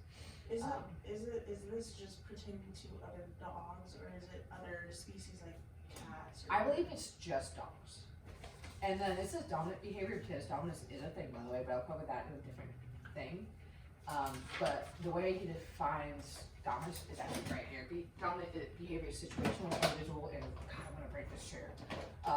Situational, individual, and resource related. So it changes. It's very fluid. But let's see, aggressive behavior, fearful. And my personal favorite of this thing is how he defined this is social fear for submissive behavior. And he talks about like how it's directed to a social threat from a mate, losing temporary access to a resource without incurring injury. It's just looking to not get injured. And so this is kind of covering different things. I could not tell you what this is off the top of my head. I think, oh, I can see it now. It's champing, is that what this? I don't know. Licking their own lips, yawning, and it kind of shows you where each of these fall. So this is really important. We need to see this for a couple different reasons, because if you look at some of these, okay, well, when their ears go back, now we know that they're being submissive. If they have a high tail, they're being dominant. That's related more towards just taking a resource. And so you can kind of see here the friendly stuff. There's muzzle grabbing, nose poking, let's see what else is there, grooming, genital sniffing. We know those are good things. So when we see that in puppy classes, we can tell the owners or guardians, this is okay. Because there's a lot of people who are like, I don't like them doing this. I'm like, well, this is what they need to do. So this can, is, can we look up his name and then the Canine Ethogram and find this? you should be able to, yeah. Do you need me to spell his name? No, I. Okay, cool. I was gonna say it was up here. But yeah, if you type in this, it Yeah, I should just pop want to right go up. back and look at that later. Yeah, because it's a really good chart. I like this a lot. Yeah. And I like those that he has some pictures, pictures too. too. But yeah, I really like this ethogram that he did. And so I accepted that. And then what about this? Yeah, and so normal behavior, the way I define it, is going to be what is usual or expected from that species. Now that kind of plays back into natural behaviors, but it's more along the lines, the reason, there's not a clear distinction between the two because normal and natural kind of go in line, but I also wanted to see like what would they do if they were out in the wild versus how normal are they in terms of other dogs. So I'm looking at population versus how they behave out in the wild. So that's where I separate the two. And then natural behaviors are basically they're pleasurable or they serve a function for biological stuff. And then for this part where I said, obviously this does not mean we're gonna allow them to do whatever they want. So I asked 3 questions when I'm, well not 3 questions to the client, but when I'm looking at a behavior, I ask, is it normal or abnormal? Is it natural, unnatural, or is it appropriate, inappropriate? So inappropriateness is gonna be based off of the context of it, and like obviously the guardian's home. Like, is it okay for this dog to bark a bunch? Probably not. So that's kind of the things that I look at. And then, oh no, I'm gonna cover this first, yeah. So the other part that I'm also looking at is, do they have the freedom to do what they want and think whatever they want? Obviously that's a little bit different for dogs, but space is referring to that actual physical space of being able to do what they want. And then facilities is really just about having a place you can go and the equipment that you need. So for me, usually when I see facilities, I'm not thinking of like dog walker or long line, but they do count. Either way, it's just like the equipment that you're gonna be using or the building that you might go to replace. So dog park could be one, dog agility arena. There's a lot of great places that you could, different examples for facilities.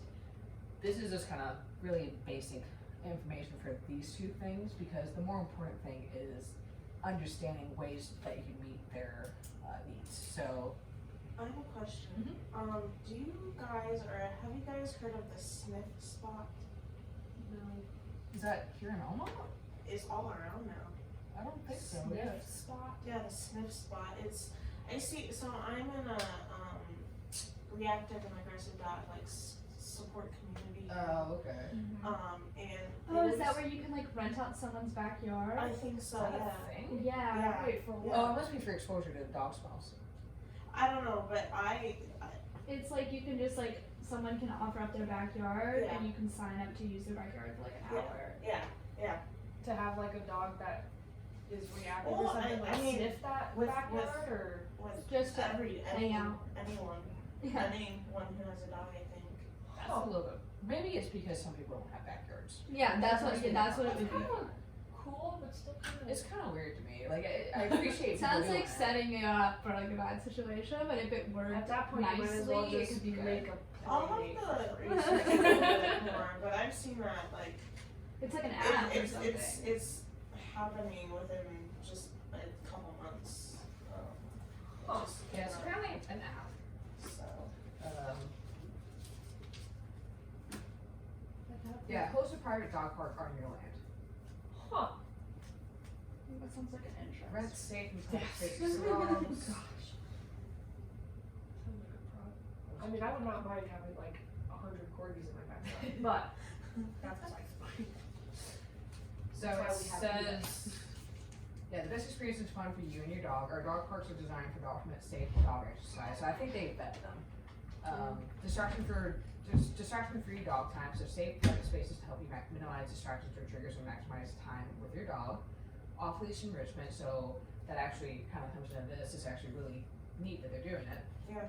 Exploration and activities you can't get anywhere else. Where your dog out for days. Okay, I don't think that's gonna be true. I don't see that happening in someone's backyard. Safe play dates, socialize your pup in a controlled private spot. It's great exercise, it's safe, and it's fun for your dog. Yeah, so you browse spots using maps and filters for like And size. it says like enclosure. Airbnb. Yeah, that's For what it the sounds dog. like. Well, they have dog Ubers, dog Airbnbs. So it looks like they have some pretty large areas based off of some of these pictures. But yeah, you basically just enter. Safe spot. Um, I'm looking at that one here. Yeah, so it's free to list your thing and with no obligation, but you earn like passive income. So I guess people pay to rent it.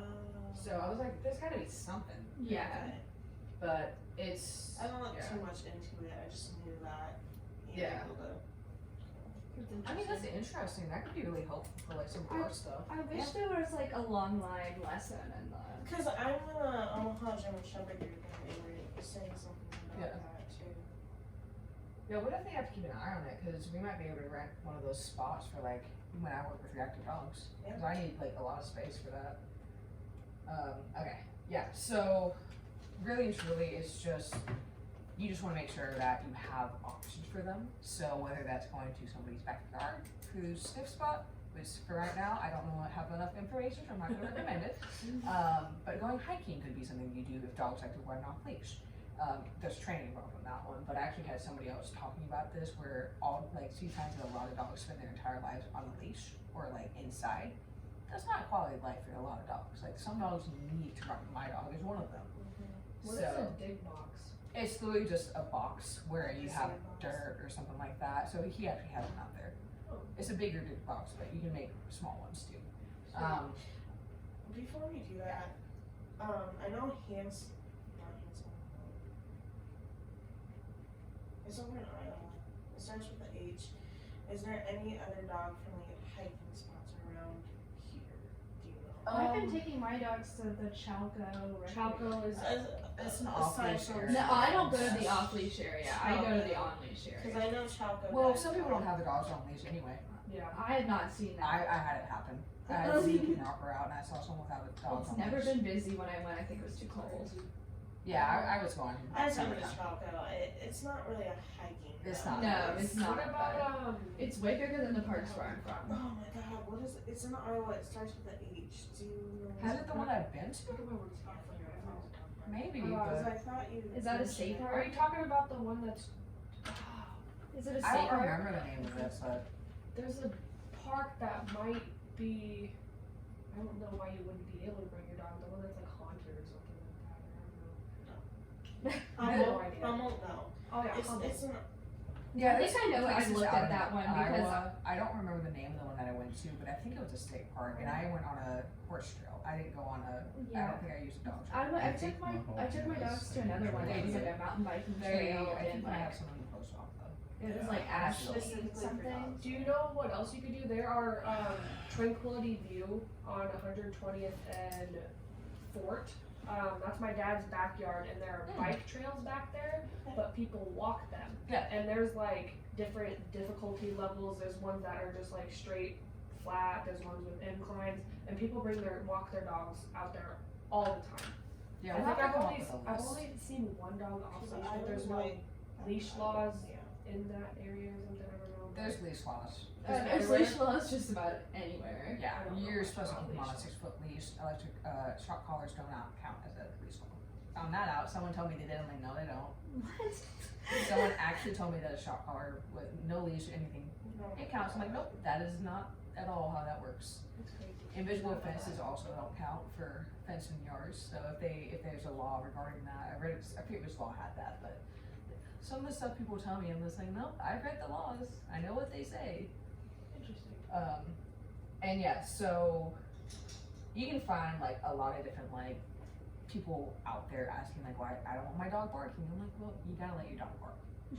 So and like digging stuff like that. Like you have to understand this is a different species.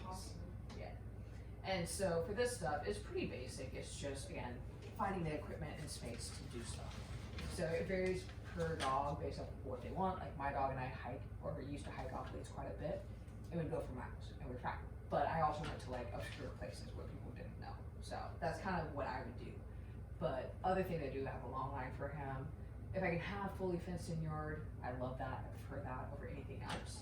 Appropriate footing is just going to be like, don't have cement. That's not great for them. So grass, sand, depending on like where you are, gravel, that kind of thing, it needs to be relatively comfortable to walk on. Cement's not great to walk on during a hot day. But toys, obviously, pretty basic, just toys of any kind that are safe for them to have. And so, like I said, this freedom does not mean they get to display all of these behaviors in whatever way that they want. Because like I said, barking and howling is going to be, it's not going to work for in someone's home. Beagles are very vocal. German Shepherds are very vocal. So what we can do instead is take them somewhere else where they can get that energy out. I use digging and chewing disruptive behavior as examples because I'm more familiar with that stuff. So for digging, you can literally just get like this is like some kind of toy that you basically put like a blanket in and then they can dig it out. I don't know much about the iDig, but it's basically they're digging something that you don't mind them doing a little bit of damage to, because digging is a little bit damaging. The other thing that I do for chewing, I'll just make sure they have appropriate toy items out, food items, whatever it is. With shelter dogs especially, cardboard is one of my favorite things to do, because as long as they're not eating it, I'm comfortable giving it. And so you can use a box, you can throw food in there, maybe throw a towel, make it a little bit harder, they destroy it and they have fun, and then they're happy, and they do a lot better. Yes. So yeah, it's just, this in particular is known as enrichment. Now, I will say that has to improve quality of life and see a reduction of undesirable behaviors for it to be enrichment, but otherwise it's an activity. So it's kind of enrichment. It usually is going to be enrichment if you're doing that stuff. But yeah, I've told people that like you can get dog toys if they vet them up, that's fine, as long as they're not eating it. Let them be destructive. That's what dogs do. So instead of hoping they don't tear up your couch, just give them something they can destroy. But yeah, like I said, boxes and cardboard and like that kind of thing for shelter dogs, amazing. My dogs love cardboard. They go nuts. It makes me laugh when people get mad at their dog chewing up stuffed animals in cardboard. It's Hitchcock. That's what the Hitchcock Nature Center. Yeah, that's not where I went then. Oh, that's what I was talking about. But I'm in a canine enrichment idea group, and there's Is that canine enrichment just that? there's that one, and then there's one that just canine enrichment ideas. Yeah. Those are really two good ones that I like for that stuff. I saw this one lady that her lab loved cardboard boxes. Instead of that, she did like a lettuce or whatever, and he loved that. So. I don't know what it is, but every time I get the chewy box, I take all the tape off of it, and they both just Don't need shred it to pieces. Oh yeah, my cats love the boxes usually. my Rocco doesn't really care, he sniffs them. But yeah, no, like shelter dogs, seriously, I had one, I gave a small dog about this size, not super big, gave a box that like hit the side of her. She mauled it, and it was hilarious. I was like, this is a lot to clean up, but that was hilarious to watch. So it's really great for shelter dogs, especially like, because they don't have the opportunity to express that normal, natural behavior. I'm all about giving them things that let them do that. It really helps them, and it helps with dogs at home too, because they have restrictions, and giving them that thing that whatever it might be, is good. Like it might not be convenient for you, but if you're gonna have a dog, you have to go for it. That's the easiest way for me to say Give them that. an outlet. Yeah, the outlet's really, really important. And that it varies based off of what they're trying to do. Like Rocco loves to run around, so I have to take him out hiking where nobody is. So that's kind of my solution for him. Let's see. And with chewing, by the way, you do want to be careful what you give them. Obviously, it needs to be soft enough so that they don't break their teeth. So hooves and then weight-bearing bones like the knees are gonna not be safe, and then antlers can be really hard as well. Now, this can be, I don't mind giving some of those to dogs that don't chew super hard. There's some that just kind of chew a little bit light, and you can tell they're not gonna break their teeth on it. Now, the hard chewers, like some of the bully breeds and other dogs, yeah, no, not gonna give that. They, So I give mine antlers, but he is such a petite chewer for antlers. I mean, he'll destroy a box, but yeah. Yeah, I was gonna say, sometimes they destroy the boxes, and other they times. only get those if like they are in my room and I can Yes. see them. I Yeah. do not trust those without my supervision. And yeah, so supervision is really important for chew items. Personally, I don't do a lot of supervision as long as I know that I've tested the dog basically, like, okay, you're not gonna do something like swallow it whole. There are dogs who have done that to me. I gotta watch them with the bully sticks though, because they'll get down to the small part, and I've had one of my dogs like cough one up before, so now I'm like paranoid with those, and I'm like, oh god. Mine do that with the yak shoes. They love those. I We made saw recently think about those. There's bully stick holders. I got one from my boyfriend's dog in Green Spot, Really? and it works. I also house it for one of my clients who has they chew a lot, and it What works is it? so. It just you stick the bully holder in like this, essentially, and you screw it, and it holds it in place. And they chew to the end, and so you can take the end off and throw it away. I haven't used one, but I've heard good things about it. It's I love them. I don't need it for my dogs, I just, I got two little corgis, they'll swallow them. Yeah, Yeah, look, and- look at it, look at it. and so it's kind of like, you know, your personal dogs can't have that stuff unsupervised, my dog can't. So it's kind of, that's why I do some supervision, it really just depends on my scenario. But do recommend supervision, because it's gonna be the safest thing overall, so if something does happen, they're right there. But yeah, there's all kinds of different natural chews out there. Rawhide you have to be careful with. You can feed the little like chip ones. You can't do the knots and stuff like that. So the chips that they make are fine. But other than that, yeah, you just have to be careful. Wait, why is it fine? Yeah, why are the chips fine when the I just This feel like side the rawhide is usually like really it's processed. Really? So I asked her like, why do they have rawhide on approved products for VOAC, which it just a list of things they can chew on and dental stuff. And I was like, that doesn't make sense, because they basically, this chart that I have, I didn't put it in this because I'm like, this is dumb. AAHA is like veterinarians, and so I'm like, okay, they know what they're talking about, but then the thing they have literally says, like, you can't get any natural chews. And I'm like, Any not any, natural but chews? it's like bully sticks, rawhide was on there. There's like, Really? I'm like, why can't you get bully sticks? And pig ears was on there because I know those are high in fat, but it was really, really weird. Oh, that's not what I want. Why'd you do that? Let's see. Because I know that we always say like we shouldn't give them, so Wait, Give should we rawhide? yeah. In Oh, yeah. places. Or I tell people that you shouldn't, so. My childhood dog had to get his stomach pumped from rawhides. I mean, I know people who feed rawhides with no issues, but I Yeah. don't recommend them anymore after I found out about that. I just have past trauma from it, so I always Oh, yeah, probably definitely. best not to do it because that was an expensive vet bill, even though I didn't have to pay for that. Yeah, still something I don't do. But he also did eat the twisty ones. Yeah, it's Whatever. Liz said it was the knots that you can't do. So basically, if it's just like the little chips, they're fine. Cause there's like little chips that are like that big. They're not. Well, I feel like I've heard outrageous things that like you're not supposed to feed anything you can't like dent with your fingernail and like that kind of stuff, and I'm like, that is like There's a lot of. that is like most things. But yeah, Yeah. so this is Yeah. what they had, and I was trying to use like official stuff, but I was like, I'm not gonna use this because Yeah. it says no bones, and bones I kind of understand. Like they said, painful broken teeth. But A like stick. sticks, I have had dogs that chew on sticks and have never had an issue. Yeah. So I'm just curious. Yeah. Have Let you me just seen wait. those like coconuts whole skull things? I Like, saw that. That, like, they, like Coconut? yeah, and Yeah. like the natural chew stuff, it's like wood. yeah. Yeah, I don't know. I There's try weird not to stuff. have my dog eat stuff, Um, but sometimes I it's was gonna hard say, not and to. so yeah, you can kind of see they said yak milk chews, antlers, rawhides, hooves, pig ears, and bully sticks. And then cloth or stuffed toys. So what are they telling us? What to can feed our they dogs? have? Like, So that's kind of what I was really confused about. You can see like right here. So they say, I think this is mainly. Does that say beans? Oh, it's a pet dental products that they're mainly talking about. And so, yeah, you can feed green beans. Oh, But green beans. I just saw beans. it's saying like offer other healthy, crunchy, edible snacks like carrots, green beans, or apple slices.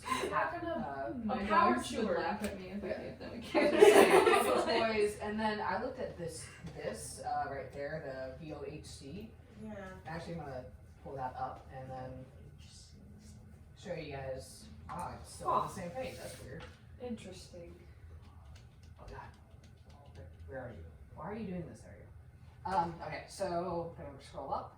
Huh. So this is about dental diets. Trying to see, is that actual food? I'm assuming this is actual food. Rawhide shoes right here were listed.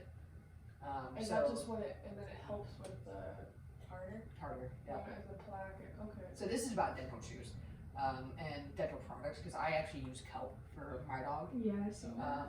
And it's legitimate. It actually works apparently. The plaque off. No, I don't use that. I use a I different use- one. Cod skin. Um, well, cod skin is The, fish oil stuff. The like fish skin the rolls. fish skin rolls, yeah, because the scales help with the plaque and stuff. Oh. Supposedly. I mean, Yeah. That just I- gets fish scales all over my living room. oh, he only gets it. So when wait, like where a do you- specific. I where- have Where do you get your hard cards with from? I order them. stuff, but I have a different brand that I bought it from. It's just 100% kelp. It's nothing fancy. And it's just like a It's a syrup. powder. It's a powdered supplement. That's why I was like, how does that work? Like, 'Cause I just take it Microabrasion? and I make it. Oh no, there's a bacteria that cleans it. oh. Yeah, it's And just it's a just- bacteria. what do you look up on Chewy to find it? Just kelp? It's yeah, I think so. I think Sorry. plaque off is just one of the brands. Boyfriend's dog needs that. I have some supplement tooth thing or whatever that I found out at Wolf and Whiskers.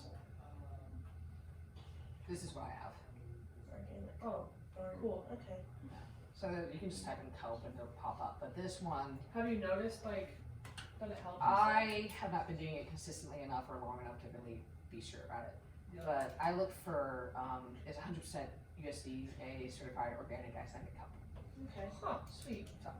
But yeah, it has other functions to it. It even doesn't, actually doesn't even talk about dental stuff on this, but I use it for dental. And so I just I get some kind of wet food or whatever, and put them there, and then I mix that, because you won't eat it dry.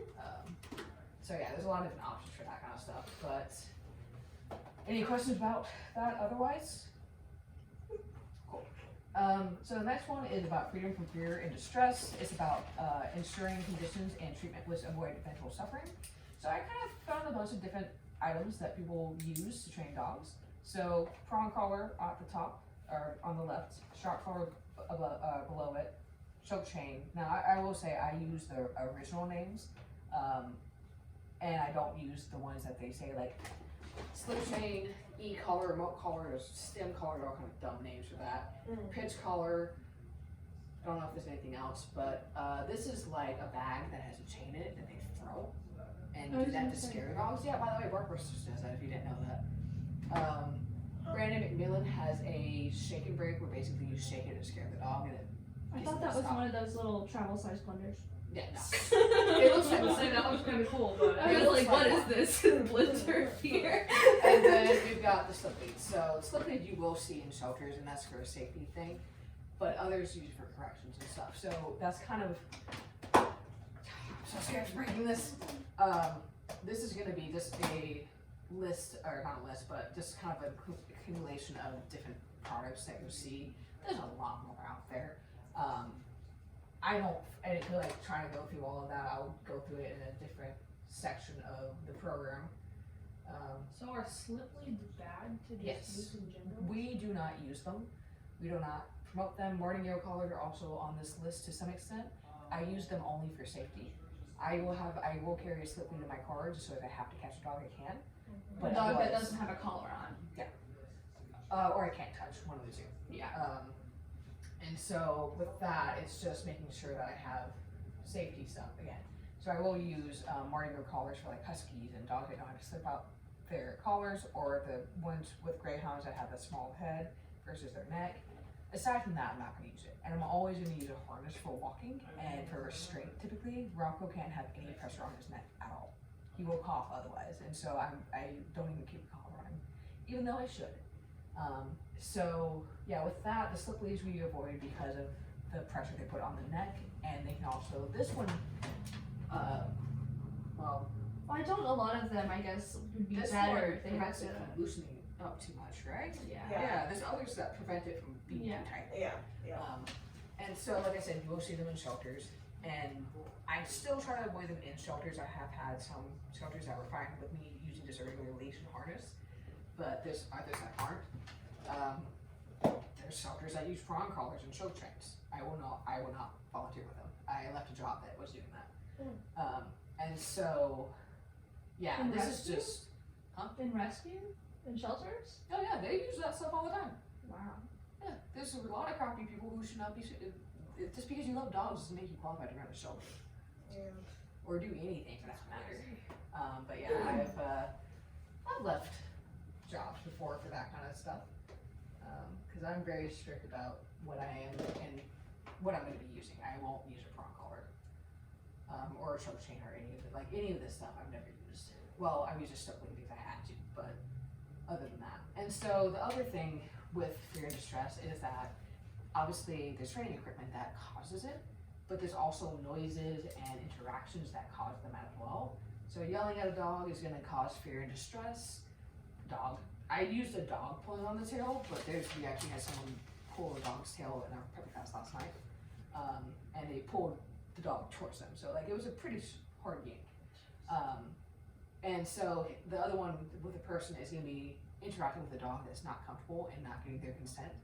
That's gonna cause fear and distress. Fireworks, other loud noises, thunderstorms.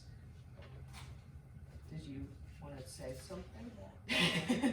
So dog consent on here, what he says, ask class to pet pup on top of the head, cutoff signals. Why are we doing that in class? Because of that. I never reviewed that, so I don't know. I'm just gonna say it like that. That's the only thing I can say. Okay.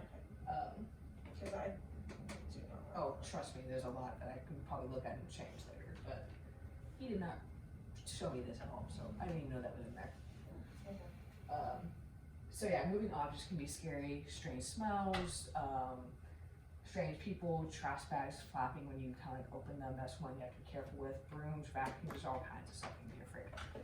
So what we need to do for this here as positive reinforcement trainers, ways we can kind of help abide by that is gonna be positive reinforcement based training.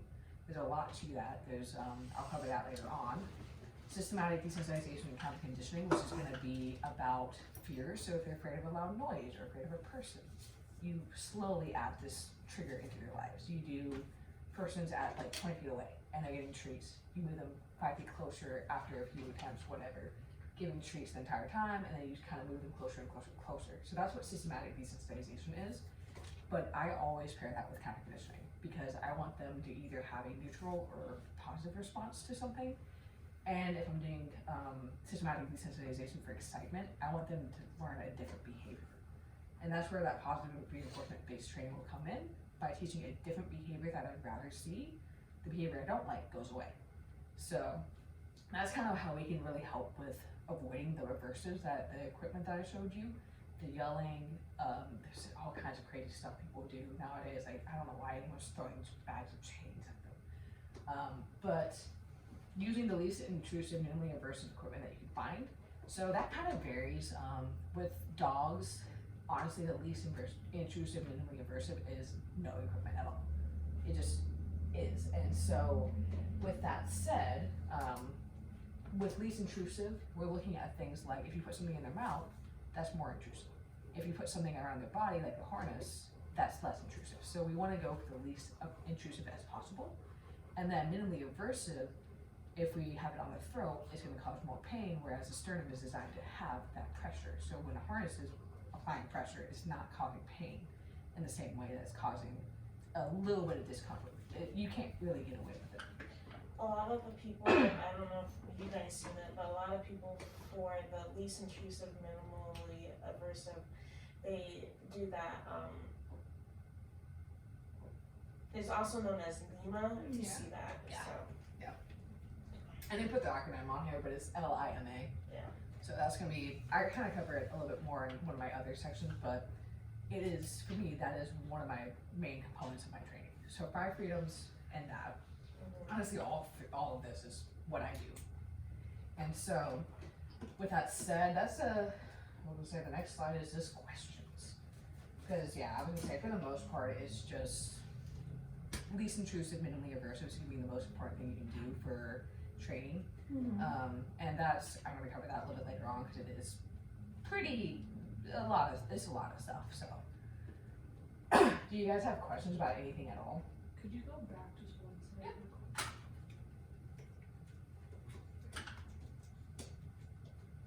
I should say, it's not just equipment, it's also methods, but if you're doing positive reinforcement-based methods, you follow that anyway. But yeah, Lima applies to both equipment and methods.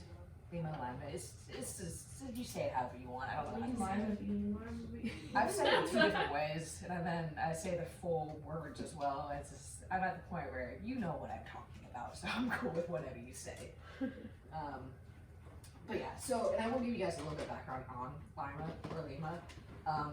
It does, as you can see, accept aversives being used.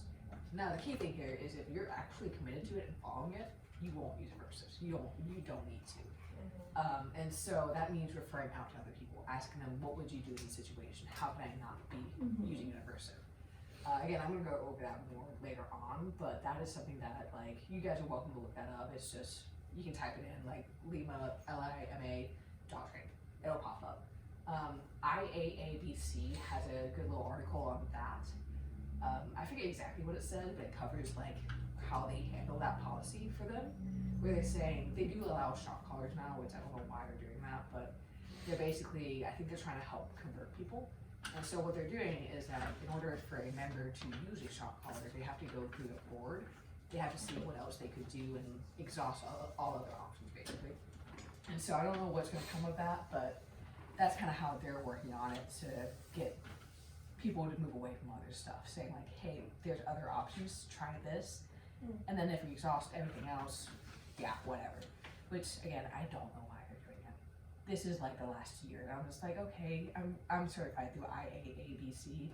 I'm kind of embarrassed now. I'm just like, why? You guys didn't have this before. Why do you guys have this now? And VA colleges the same rule. Yeah. Most training organizations have Lima as one of the rules. And so there's some that actually enforce it, and there's a lot that don't. CCPDT does not enforce their policies. I don't know for sure if Pet Professional Guild's training certification board, it's different from the actual guild. I don't know if they are good about it, but I trust them the most. IAABC, again, is based off of reporting, but I have reported a CCPDT person for using strong collars on every single dog that they had come through their training facility, and it was pathetic. And it was like, I emailed them, and it was like, yeah, no, we can't really tell, he could be following around. I'm like, how? I can work with a dog, I can work with a Yorkie and not need a prong collar. I'm not kidding, there was a Yorkie that had a prong collar on with this trainer, and they did nothing about it. So it's really kind of coming down to individuals enforcing this for themselves, and rather than organizations. But there are a lot of organizations out there that have their members and the certified people that if you need to report, you can report. If it comes to anything, I don't know if it will, but just kind of being aware of that stuff. I'll talk about those organizations later on, just because the program is written so that if you go through it, you could pass the exam and get certified. But from there, I don't really care too much about those. They're just mainly a good source of information. But do you guys have any other questions about stuff?